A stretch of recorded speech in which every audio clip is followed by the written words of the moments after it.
Tony Garza is the former U.S. ambassador to Mexico under George W. Bush administration. Born in Brownsville, he earned a bachelor's degree from UT Austin and a law degree from SMU. He practiced law until becoming elected a Cameron County judge in 1988. Then Governor Bush appointed him Texas Secretary of State in 1995. He was later elected to the very powerful Texas Railroad Commission, where he served as chairman. In 2002, he was appointed ambassador to Mexico, a position he held until 2009. That year, Garza received the Águila Azteca, the highest award that Mexico bestows on foreigners. Currently, he serves as counsel with White & White LLP and is chairman of a management consultancy firm, Villanova Ventures. He is acknowledged as one of the top experts on U.S.-Mexico relations and on the business and political environments of both nations. Ambassador Garcia, welcome home to the Valley. Garza. Garza, I'm sorry. Don't we just love to correct the media? Every now and then we get a chance to do it. You've only been here less than 24 hours. What is it like being back home? Well, it's always great being home. And I never feel as though I'm completely gone. I guess that's the beauty of the Valley. Whether you're gone a day, a week, a month, the embrace is always very warm. So it feels good. It feels good. I guess my first impressions are always those of growth, a certain energy, good things happening, I think, in and around the Valley. So that's always, that's a good thing to see. Excellent. Now, part of the reason that you left this region was to serve then Governor Bush. I have to ask, what was it like working for Governor Bush? Well, it was a great opportunity. Obviously, I'd had the honor of representing the people in South Texas in Cameron County as a judge there for 6 years. And as Chuy pointed out, we always like to talk about this. The evening I was elected, Chuy just shook his head and he says, well, the sky hadn't fallen. I think things are going to be okay. At that point, we hadn't elected a Republican since about Reconstruction. And I guess in many respects, that was how I was able to get on then George. He was not the governor yet, then George's radar. Later, I would come to know him as a candidate and as the governor. And one of the things that I was most impressed by was this sense of humanity. A very warm person, a very generous of spirit. I remember the first time campaigning with him when he was challenging Governor Richards. And we were in West Brownsville on a soccer field. I was then coaching soccer, and I'd taken him out to meet, the parents and work the field and this sort of thing. And you saw somebody with a very genuine warmth, a real feel for the area and the people. So it wasn't a very difficult decision. As much as I hated leaving county government, when he asked me to serve as Secretary of State, the opportunity to serve him in Austin was something I was very excited about and very much enjoyed doing it. What was he like as a leader? I think he was a good leader, somebody that had a very clear sense of self. If you go through life, you have people that you can look to and you know that one word really sums them up. And I think for George W. Bush, that word was integrity. A very strong sense of self, a purpose, a clear sense of the values that would guide him each day, and a willingness to work with people. He wasn't so committed to that compass that he said, no, there's only one way to do this. He said, we want to head in this direction, but we want to do that in a way that brings people to the table so that we're moving together. And I think you saw that in his style as governor, his agenda, which was to reform criminal justice and rein in the abusive system of lawsuits, focusing on education and accountability, yet at the same time trusting local people. It was an agenda that he was guided by a core set of principles and always dealt with people with a very real integrity. I tell folks, when you have a leader like that, it's easy to be a follower. And there's no stigma attached to following somebody who's a real leader. And so it was a lesson in leadership, and it was an opportunity to see the state of Texas from a very different perspective. So here's a man that you know and call as George. Well, I didn't call him that after he was elected. But he suddenly... But I will say, just as an aside, after he was elected, I said, "Governor?" And he says, "George is fine." And I said, "No, it's not often that I'll have somebody that I'm as dear a friend of as you and will have the honor to call governor." And it took me a little bit after he was elected president, that transition, to move from governor to Mr. President. But I got to tell you, it didn't take too long. And he didn't discourage that one. So he's elected president, and then he calls on you to serve the nation as ambassador. What was that experience like for you personally? Well, there a lot of emotion. And I'll try to tell two quick asides without spending too much time on them. Actually, and I don't know that I've ever shared this, but in 1996, then Governor Bush and I were traveling to Mexico, as he did a number of times, to meet with Mexican leadership at that point. President Cedillo was then in office, and we were meeting with his Minister of Foreign Relations, Gurria, on the whole range of issues that I think really Texas governors should be engaged with Mexico on. And we were sitting in the garden there of a very well-known hotel in Mexico City. And at that point, we were absolutely barred from any discussion or mention of the possibility that he would seek the presidency. And I was sitting there, and he was probably having an O'Toole's, and I'm sure I was enjoying tequila. And he looked at me, he says, "You know, if I go, I'm going to win." And I knew exactly what he was talking about. And through the course of the rest of that conversation, I thought, well, if he's willing to share that, I'm going to put a marker down as well. I said, "And if you do, I'd like to come right back here on your behalf." And and I think it was a lot left unspoken. And when he was elected, I was then in the second year of my 6-year term as the railroad commissioner. As you know, the railroad commissioners are elected for 6 years. And I stayed on for another 2 years to complete a 4-year period on the commission. And I was actually campaigning on someone's behalf in San Antonio, and was in the middle of a press conference when my then chief of staff, Mary Frazier, looked at me, and she was pointing at the phone. And you're sitting there, and the press is in front of you, and you're trying to talk about what a great fellow this was, this long since forgotten fellow. And she kept pointing at the phone, and I realized I'm going to have to walk away from my own press conference in the middle of, with no explanation to the media.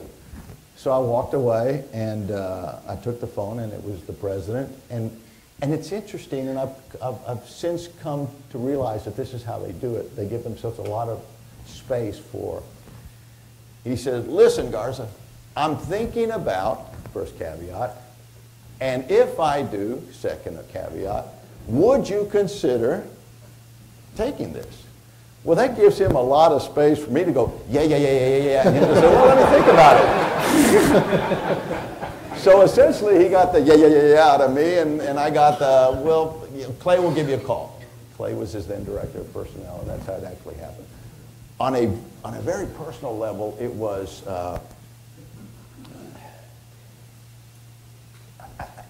I guess I'll try to put it this way. My dad owned a filling station in downtown Brownsville. And when I was elected to the Railroad Commission, which, as you know, regulates energy in the state of Texas, on the day of my swearing in, I said, only in Texas can the son of somebody that pumps gas for a living grow up to chair the commission that regulates the entire energy sector in the state of Texas.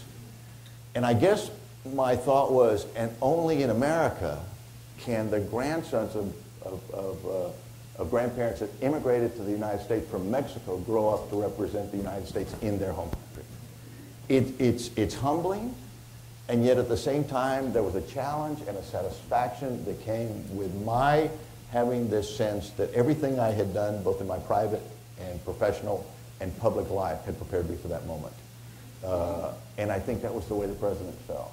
So to have that sort of confidence and that personal sense of challenge, yet at the same time feeling as though, you know, I put in the hours on the practice field, I'm ready for this one, is a remarkable feeling.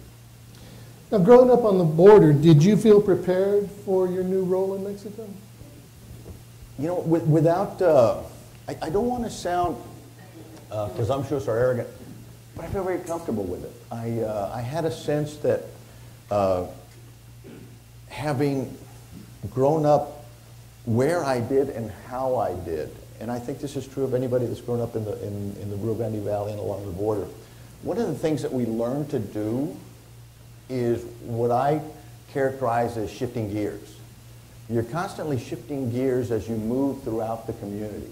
As you move through areas of varying advantage, as you move across to and from each day that strip of river that separates the United States and Mexico, McAllen, Reynosa, Brazo, Matamoros.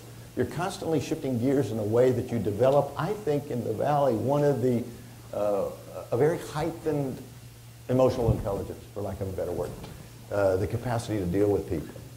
When you couple that with an interest in the substantive, with an interest in the history of the two countries and the policy areas and the issues that you'll face, yeah, I felt that everything I had done, whether it be at the local or state level, and in my family, and in downtown Brownsville, had prepared me for that. So, yeah, I felt confident, and there was a very good team in place, but that didn't mean it didn't come without its challenges. Listen, in my first couple of months, Mexico was on the Security Council. They were not going to support our president on the resolution in Iraq. They were adamant about it. I don't care how people feel about you personally. You are still the embodiment of the United States abroad and have certain responsibilities. And they feel that you will be the object of their criticism and their emotions and their feelings. So as you imagine 6 weeks into a job, taking the position that we did on Iraq, not having them support us, you know, there were days when I'd have rather been the piñata at your children's party, right? But it's what you do, and one of the things I think is very important to realize is you never take it entirely personally. You have a job to do, and you have positions to take, and you have a country to represent, and there's nothing you could do more proudly. So there were days when it was challenging, but I never felt as though I wasn't prepared for it. Now, Vicente Fox was president of Mexico then. What was he like? You know, a good man. I think that one of the things that he had to deal with, quite frankly, was his enormous expectations that were laid at his front door. Here was an individual that had swept out a government in the PRI that had essentially been in power for 70 years. He rode in on this enormous this wave of democracy. Big strapping fellow, lots of charisma, takes the oath, promising reform, looks across the aisle and finds a Congress still dominated by his opposition. And so I think the story was one of democracy, one of reform, one of change. But the reality was one now that would face divided government. And so I think he had some challenges that people from the outside probably didn't appreciate completely. But with that said, I think if you look at what has evolved in Mexico over the course of the last, probably 25 or 30 years, on the economic side, you go back to De La Madrid and his accession to the GATT, Salinas, NAFTA, Cedillo stood up some institutions on electoral reform and was sort of the transitional figure that allowed, if you will, Fox to move in. So you've had these both economic and political transitions to more of a market-based country and more of a democracy. And Fox was emblematic of that. Calderon had his challenges. Now you have a Mexico that really, I think, is very well positioned, and I'm sure we'll talk about this in a second, to really to be one of the leaders on the in terms of contributing to the global economics. So he was a good man, and I think in many respects will be appreciated as a transitional figure, not necessarily a reformer, because he didn't have the legislature necessarily that would allow him to be a reformer, but an important transitional figure. How did President Bush and President Fox get along? They got along well. And, you know, I think, and I'm going to use this as an opportunity to comment on something. I think sometimes we want to reduce our relationship with a country like Mexico to what I call the big men. How do our two presidents relate? Did they do the full abrazo, the half abrazo?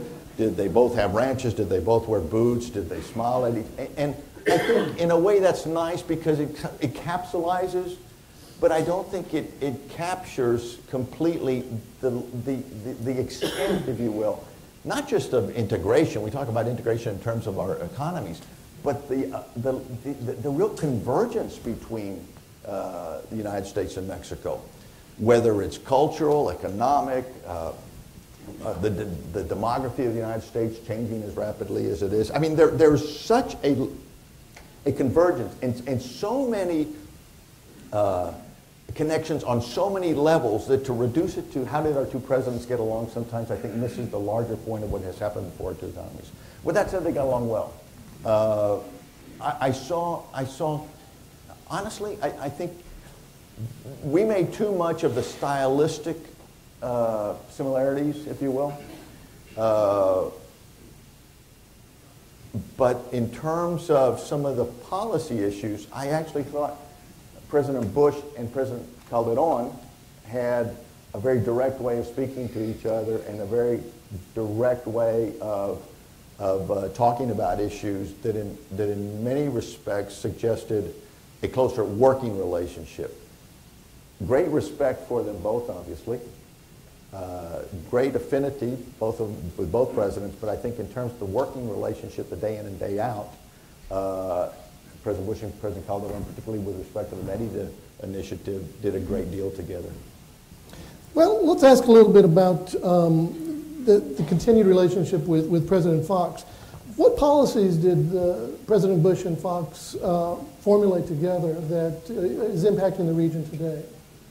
Well, I think if you look back at the, certainly things like the Partnership for Prosperity, which, it's one of these initiatives on the federal level that most of us in this room would say, of course, it's about time.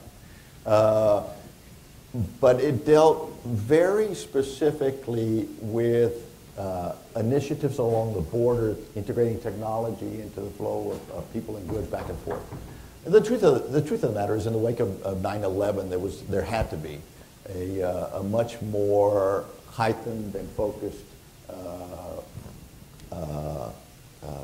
focus on security. But at the same time, you just couldn't choke traffic and bring it to a standstill. So a lot of the initiatives that they focused on were everything from the VAX, the big X-rays, trying to move towards or away from the border approval for customs purposes.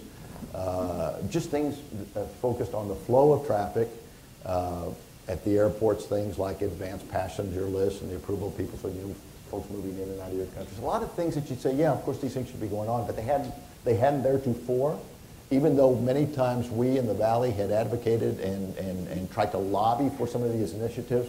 In the context of funding, there wasn't the urgency.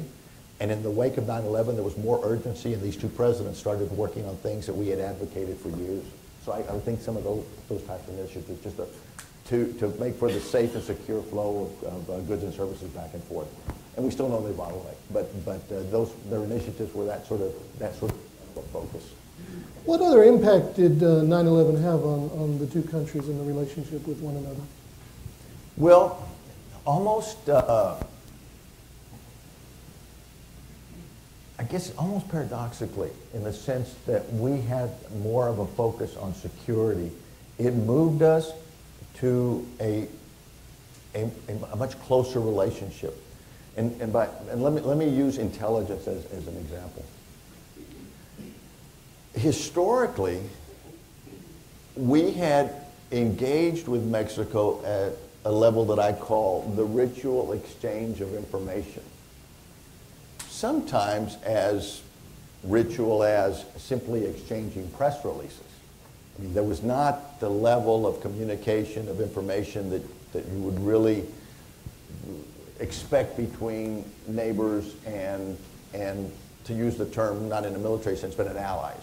Because Mexico was always very careful not to sort of be an ally because of their own foreign policy. But we went from this exchange of information to, and out of necessity, to the exchange of intelligence, to the capacity to exchange intelligence nearly real time. And I think if you think about that and you appreciate what that means, by the time you are exchanging intelligence real time, it's the only way that intelligence is ever really actionable. If you don't have something in a very timely way, neither your security people or your law enforcement people or your intelligence community can do much with that intelligence. Once it's old, once it's stale, it's as a practical matter worthless. And if you look at that period, you say, well, what forced that? Well, from the standpoint of the United States, it was our desire to have intelligence so that we would have a much more secure perimeter in terms of what was going on Mexico's southern border, in terms of movements of people through Mexico. And you might think, well, Mexico had an interest as well in order to do this, and their interests were also very real. And I remember very clearly during that period, and this was during the Fox administration, there had been that incident in Bali where tourists were targeted and terrorists had attacked. Essentially, they weren't going after Bali so much, they were going after U.S. tourists there.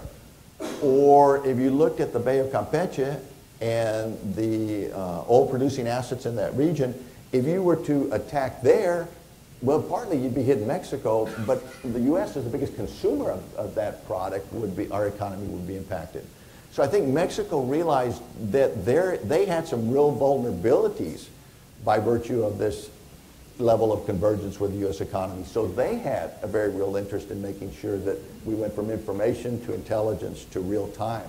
And so I think that, curiously, was the single biggest movement in terms of the level of confidence and trust that we saw evolve during the last decade.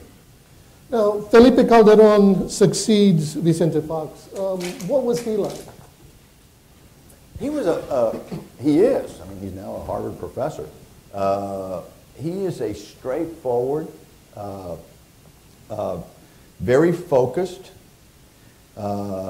disciplined individual who I think even today would admit that he did not appreciate completely the challenge that he would have as a president.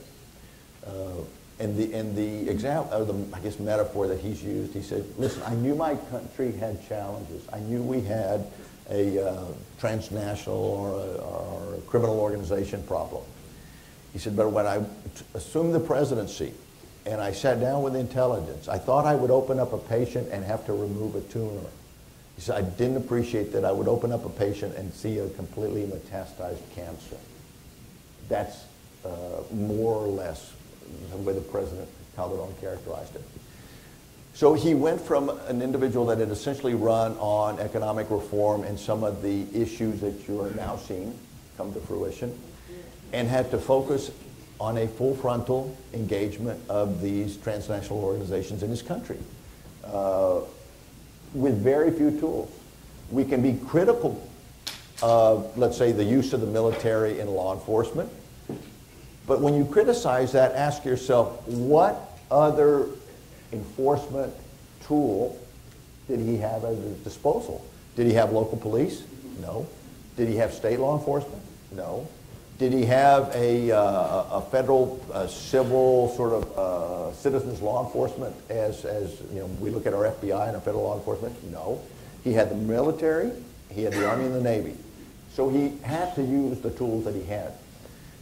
But, and you're seeing this in Michoacan today, where you use the military, yeah, you might bring some semblance of security back to the streets in the short term, But unless you have a society that is based on rule of law, unless you have judicial systems to back it up, penal systems, jails, and all the verticals, if you will, associated with justice, you're going to have some challenges.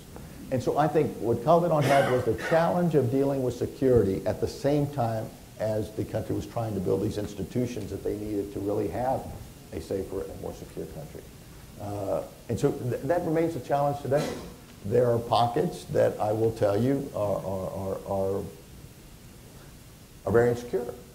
And at the same time, I will tell you, and I will encourage you, you can travel in and out of Mexico very comfortably. The tourist areas, I think you should feel very safe.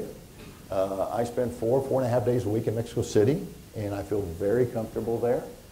And I would encourage people to travel to Mexico. Just as I would say, in the same breath, there are parts of Washington, D.C., and New York, and L.A. that I wouldn't wander off to at the wrong time of day or night. There's probably parts of McAllen you shouldn't be out at in the middle of the night. So, don't leave your common sense at the border when traveling in Mexico, and I think you can travel pretty safely. Now, you earlier described the relationship between Calderon and Bush as a little more fruitful and productive. Can you elaborate on that, and what do you think the net effect of that productive relationship has on the region today? Well, certainly the signature initiative was probably Merida in terms of security. And that really, in many respects, was both the outgrowth of the relationship that had been developed during the Fox administration on the intelligence side and Mexico's willingness to partner up with the United States on law enforcement. And Merida tends to I think, the detractors tend to focus on some of the big, the helicopters or this sort of thing. The truth is, it's much more than, quote, hardware. It is also what I call the rule of law and community-based focuses. There are things that we do very well in the United States. We train people well. Our law enforcement is amongst the best in the world. Our judicial systems are the envy of every other country in the world. And when we have this sort of resource, and through Merida had the opportunity to partner up with Mexico as they try to build these institutions in rule of law, I think that has the potential to have a very profound effect. And so I think you have to look beyond the hardware and recognize that through Merida, we are partnering up with Mexico to build a much more transparent rule of law culture. And that's ultimately a good thing. And I think we in the United States should be very proud of our capacity to do that and the leadership that we show in other countries when we do that. Now, the nature of public policy is such that it frequently does not bear fruit until years later. And so I'm wondering what public policy initiatives you saw as U.S. ambassador that are now beginning to bear fruit, particularly on the Rio Grande Valley region. On the Mexican side or the U.S. Yes, side or both sides? Look, I think we can start with NAFTA. And I don't want to spend a lot of time because there are figures familiar to everyone. I'm not going to recite the litany of numbers that are related to that. But I think the combination of trade and other things going on in the world have brought this right back around to what is characterized as Mexico's moment. And I have always felt, from the perspective of the border, when Mexico is having a moment, we're probably going to be the beneficiaries of that in some way. I think this one is going to be much more than a moment. And so let me try to frame this from the perspective of the valley, and if you look out and you see what the potential for, let's say, energy reform is for northeastern Mexico. I don't think anybody has traveled the Eagle Ford Shale without being amazed at the growth and the investment and what is going on in that region in terms of moving not only our country towards energy independence, but creating opportunity in that stretch. And if you've flown over this stretch of border, I don't think anybody is struck by the fact that where you have thousands of wells north of the river, you have 3 or 4, productive assets south of it. With energy reform, I think you have the possibility of transforming a region essentially from Eagle Ford out to Burgos, which is on the Mexican side, into perhaps the most competitive manufacturing energy logistic platform in the world. At a time when, if you look around the world, there are very few good economic stories. China's flat, Europe's flat. Actually, China's not flat. They're growing at a pace less than they really need to. And the United States is going to be the engine, really, as it always has been, ultimately, for global growth. And when you leverage that with what Mexico's doing and you look at our border, you really see a sort of opportunity. I don't know how many, BBVA Compass Fellow is here. Where is he? Nathaniel Karp's report of the 1222, I think, talked about the potential of a $1.8 trillion impact on the border region. That's significant. And that, I think, begs not only recognizes the opportunity, it begs the need for us to get out in front of this. You know, Carlos and I were talking earlier, but right now it seems to be very popular to talk about the inequality and the gap in incomes and these sorts of things, and it's as though, you know, there's this revelation. And my comment to Carlos was, that in of itself is a reflection of education gaps. And I think as a region where you're going to have this economic opportunity, what we have to focus on as leaders is education. I mean, real job growth and real opportunity growth is going to be byproduct of education, K through 12, the things the University of Texas is doing down here, the med school. I think these are extraordinary opportunities, and they're going to be wonderful assets, but there's more to that. There's also the roads, there's also the health system, there's also the logistics platforms that as community leaders we have to get out in front. The economics of energy, I think, will be very solid, and the private sector is going to come in here, and energy companies are going to be on both sides of that border interconnecting in ways, and I know we're just a little bit outside that play, but we're going to be the beneficiaries of that. And it's really it's a time to take a deep breath, look out into there, and realize that we have challenges and real opportunities as a region. In some respects, I don't know that it's too unlike what happened in the wake of the investment in maquilas in the 70s. You got this sense that a lot was going to build up around the maquilas. And then we spent the next 20 years playing catch up on infrastructure because we couldn't alternately either get Washington or Mexico City's attention, you know, on some of these things. This time I think it'll be very different because energy tends to get everybody's attention. And what we have to do is get Washington and the DF thinking more strategically, and that's going to be driven by people probably in this room. And I really think, but I look out and I see nothing but very positive indicators, but the sort of the bumps along the road, I think, are going to be things like infrastructure and what we do in terms of, most basically, education. Now, these indicators obviously will be affected by the new administration of Peña Nieto. Mm-hmm. What are the implications of his election in particular, but in general, the recapture of power by the PRI? Yeah. Well, you know, it's sort of interesting because in the wake, you know, you had 70 years of the PRI, something that a Latin American author had once characterized as the perfect dictatorship. And they asked him why. He says, well, because it looks like a democracy. They have elections, but let's face it, we know who's going to win. And then you had the PAN in power for 12 years. And so I guess the question that I was most asked when President Peña Nieto was reelected and the PRI was kind of swept back in, because he was reelected by nice margins, was, is this the return of the old PRI? And my comment was, well, even if it was, and I don't necessarily think it is, even if it was, this isn't the old Mexico.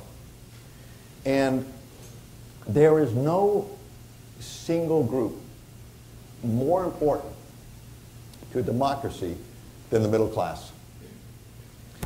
It's a middle class that will hold government accountable and set the expectations.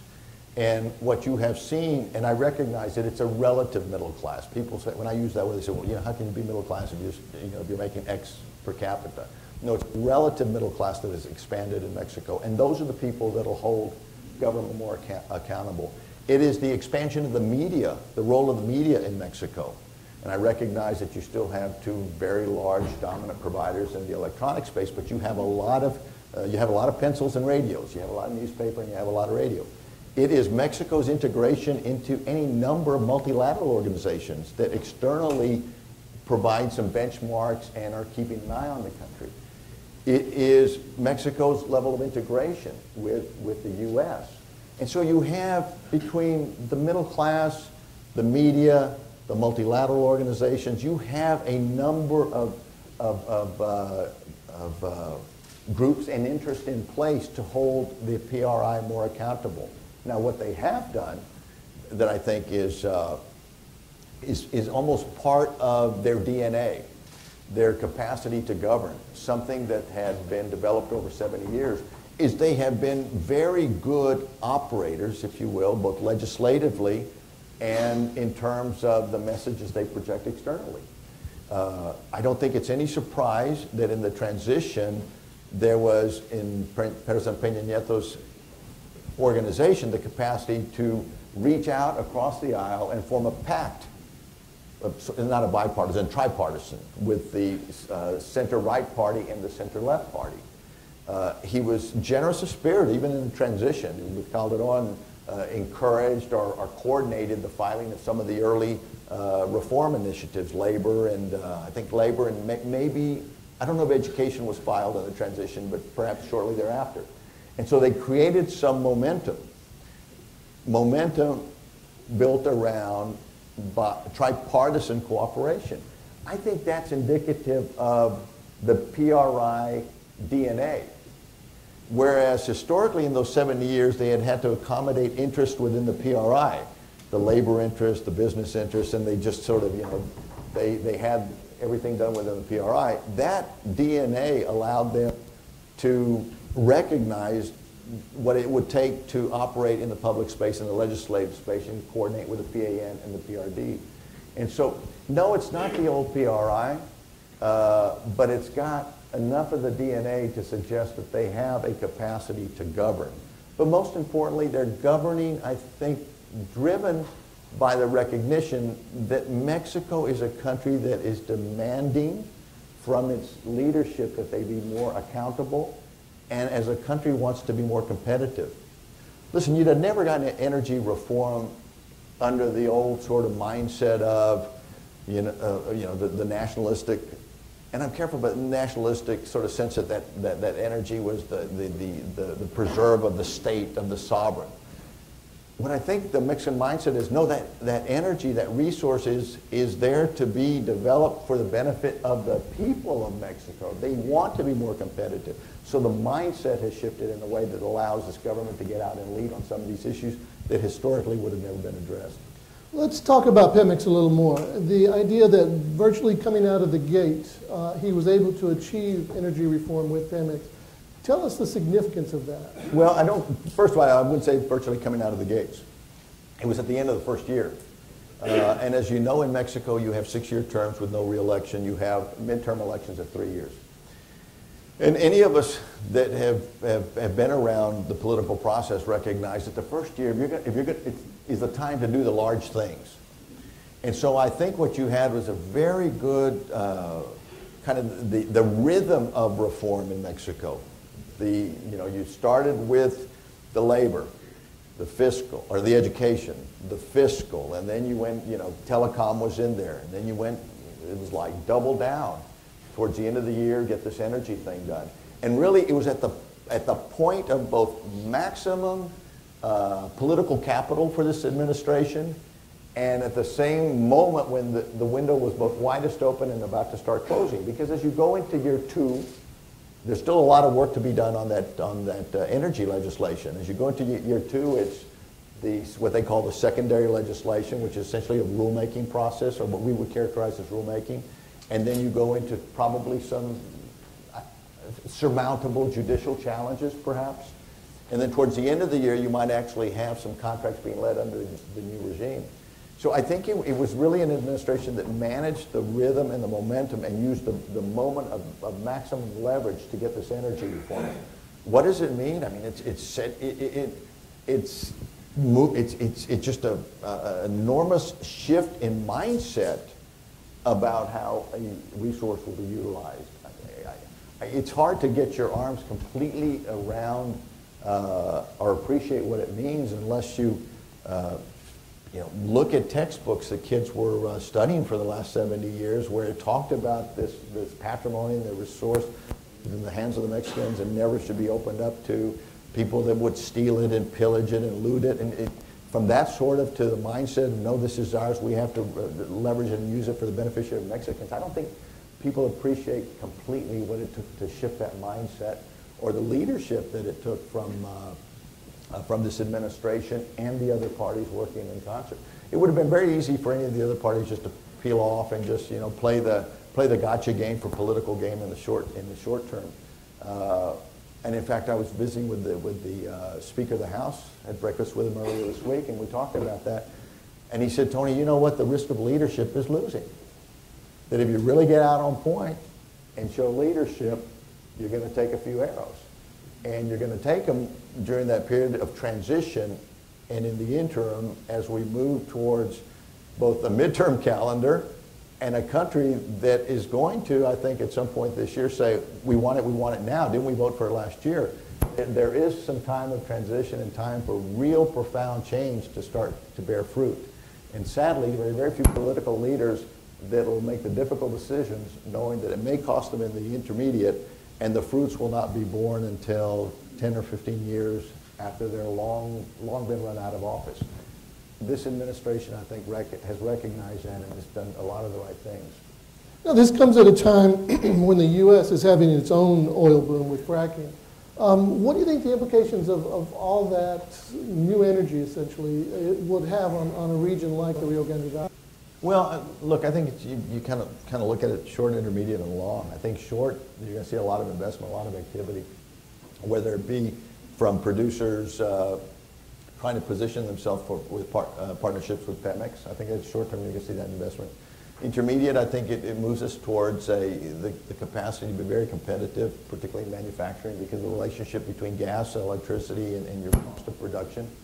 Longer term, I think it's very interesting because Mexico will have the ability, much as we've seen in the last 5 years in the United States, to move from significant producer of oil to strategic producer. Don't underestimate the value of a resource like energy in terms of your geopolitical weight. When you're a significant producer, it gives you a much more significant place at the table in terms of these discussions that will go on. So I think from the short, intermediate, and long, it all looks very positive. From the standpoint of the United States, Mexico, and Canada, and I keep focusing on the U.S. and Mexico, but think about what it means as a region. Many of the arguments that were made about NAFTA and the integration of our markets and the weight that it would give us in the economy are now will be that much stronger. When you think about the three countries, 500, 550, almost 600 million people, democratically elected, energy independence, if we integrate these markets, things like the XL pipeline, quite frankly, is long overdue. I think this administration just got to get off a dime, make a decision, do the right thing. And would lead to the kind of NAFTA plus. We constantly are asking ourselves, and after NAFTA, what? Well, if you think about the two issues that were not discussed at NAFTA because they were considered far too political and would kill the entire agreement, they were immigration and energy. And Mexico has now stepped up in a very significant way on energy, and I think will allow us to see more integration and more independence between NAFTA countries. And it is absolutely about time that the United States step up and do what we need to do on immigration so that you can see the further integration, if you will, of our labor markets so that people can flow more efficiently to highest and best use as human beings. So what I see after NAFTA could be accomplished very straightforwardly and Mexico has done the energy reform. That was part of what was not discussed 20 years ago. And we need to do immigration. And then we need to, the second part of that is going to be integrate ourselves into larger trade agreements like the transatlantic and the trans-Pacific. And once you do that, you'll have united about 80% of the world's economies in a way that will allow for a freer flow of trade. Bringing it all back to where we are right at that point where it links up, where it meets, here on the border. Here between Eagle Ford and Burgos, here where we have the potential to be the most competitive manufacturing platform in the world. So you start here, you build out, and when it's all said and done, you got to come home, and that's right here on the border. Let's talk about immigration a bit. Just yesterday, House Republicans in Congress released a set of principles regarding immigration, and for the first time is actually talking about pathway to citizenship. How significant is that from the perspective of Mexico? Pathway to citizenship? Curiously, not and I haven't surveyed on this recently, but I'm basing it on about 5 to 10-year-old surveys. And I think it's important to distinguish. When you ask me from the perspective of the Mexican government, is pathway to citizenship a critical issue? And I will tell you, during my time at the embassy, the answer would be no. And largely it was stated this way. How can we, in good faith as a government, argue that our people should be citizens of another country? And I think you can understand that. I mean, that's reasonable enough. Then the second, and this came from people, I think, in leadership that were honest about the historic lack of opportunity in Mexico, was how can we argue that they should be allowed to succeed in your country when we're not doing enough for them here, that we have certain responsibilities that have not met? And I always thought that was very honest, that people would talk about that issue from that perspective that way. And so I think, if you ask me from Mexico's perspective, I think from the perspective of people that have lived in this country most of their lives, whether it would be people that would come under the dreamer type stuff, kids that have grown up here, I think it's very important. Because their relationship in every respect is with the United States, not with Mexico. So I think from that group, it's a very different perspective. From an older generation, it may be more important that, as opposed to pathway to citizenship, that it simply be a status. If I've been here 25 years in this country, 30 years in this country, I'm 55 years old and working, maybe citizenship isn't critical. I still have some sense of my frame of reference is still Mexican, so I don't, a guest worker program.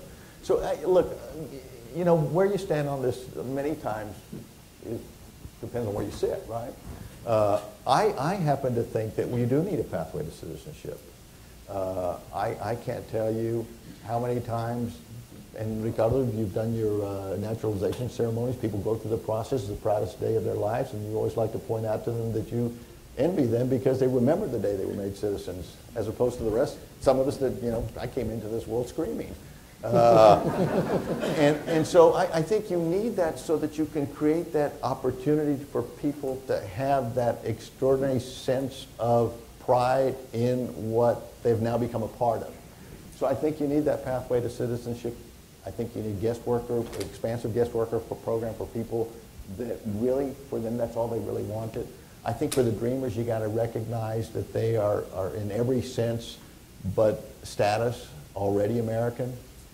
And that's not just the Republican Party, but a lot of people within the Democrat Party just got to cowboy up and do the right thing and get beyond the next election. And I think what they'll realize is it's not those that are screaming the loudest that are ultimately going to make the difference in the next election. It's a whole lot of folks that are waiting for the right thing to be done that'll support them.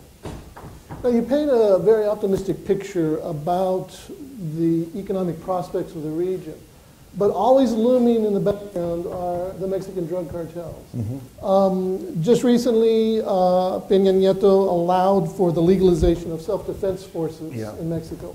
What's the significance of that? Well, I think in retrospect it was a misstep, and I think he's acknowledged that very quickly. And it may have been a message misread. I'm not so sure that what he was not giving voice to was the frustration of people that want to defend themselves. And you very quickly realize that the history of militias, essentially, not only in Latin America, but anywhere, it's not been a good one. In fact, General Petraeus was in Mexico not 2 weeks ago, and he made the comment, this is not a genie that you want out of the bottle. And so what you've seen now, and this specifically is Michoacan, is you've seen the president essentially set the local and state police aside, come in with a federal presence, and a very significant show of force, in the wake of which they're going to try to construct something that resembles a rule of law. It's a challenge. But you can't empower, embolden these sorts of citizens groups without also creating the risk that they will essentially become fronts for other cartels. I mean, that was really the big concern.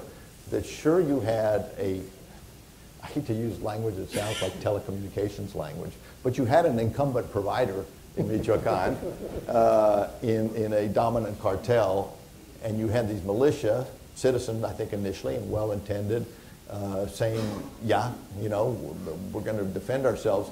And very quickly, you had the sense that this citizens militia was now a front for another criminal organization, and you can't do that.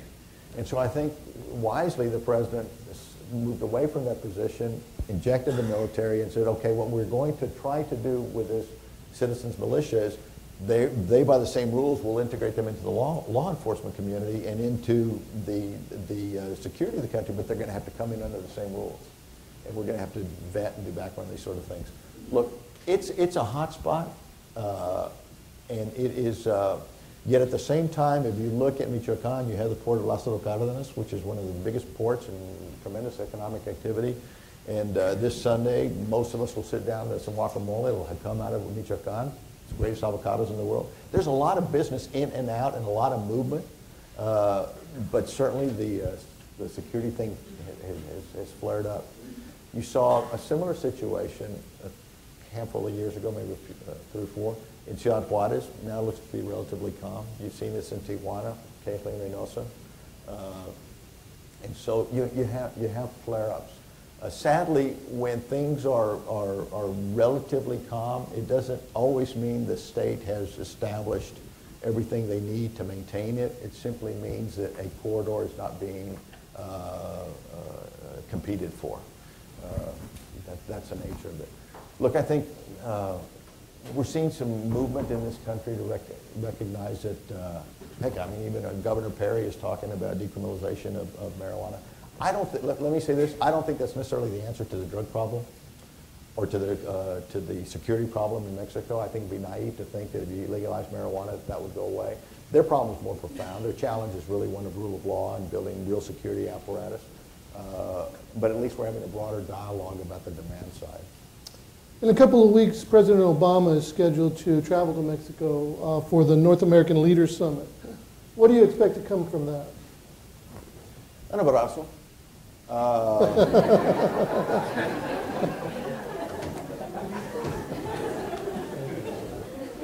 Nothing beyond that? No, listen, I don't want to look, I think you got some sense of my, of how I feel about it. I think the moments are important. I don't want to underestimate that. The symbolism of our presidents, our leaders. It's called the Leaders Summit, Canadian, U.S., and Mexico. I think that's important. And I think the focus on the economic dialogue is important. And maybe there's some issues that will get unstuck.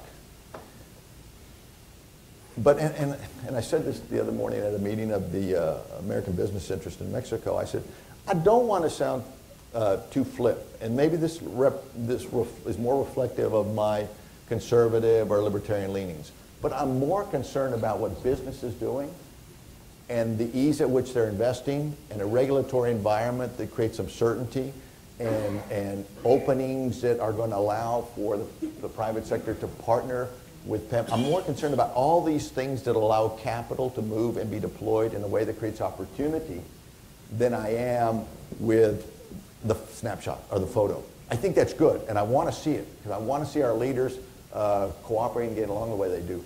But I'm not so naive to think that if we get a good picture, that from one day to the next, the environment is going to change in terms of investment. That's something that we have to be doing each and every day. So to the extent that they're really listening to business, listening to investors, that they are, quote, treating capital well, that ultimately is, I think, more important in terms of the growth and the opportunity for our two countries than the snapshot. But again, I know that sounded a bit flip, but I'd have said the same thing had it been a Republican president and a different president of Mexico, just important to create an environment for investment. Ultimately, that I think is the most important thing. Ambassador, my final question to you, from your perspective, what are the economic prospects of the Rio Grande Valley as they relate to Mexico? I think they're good. Listen, I think I've talked about that a bit this morning.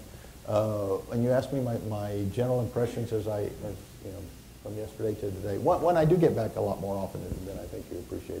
Generally to Brownsville, and generally with my niece there. But I guess rather than try to be somewhat prescriptive in the sense of saying this is what you got to do and this is what I think ought to be doing, I happen to think that the most extraordinary asset we have are the people of the Rio Grande Valley. They really are. I mean, resilient. I mean, you've seen the kind of challenge that we faced over whether it was the transition in the different industries, the freezes taking us from largely agricultural to.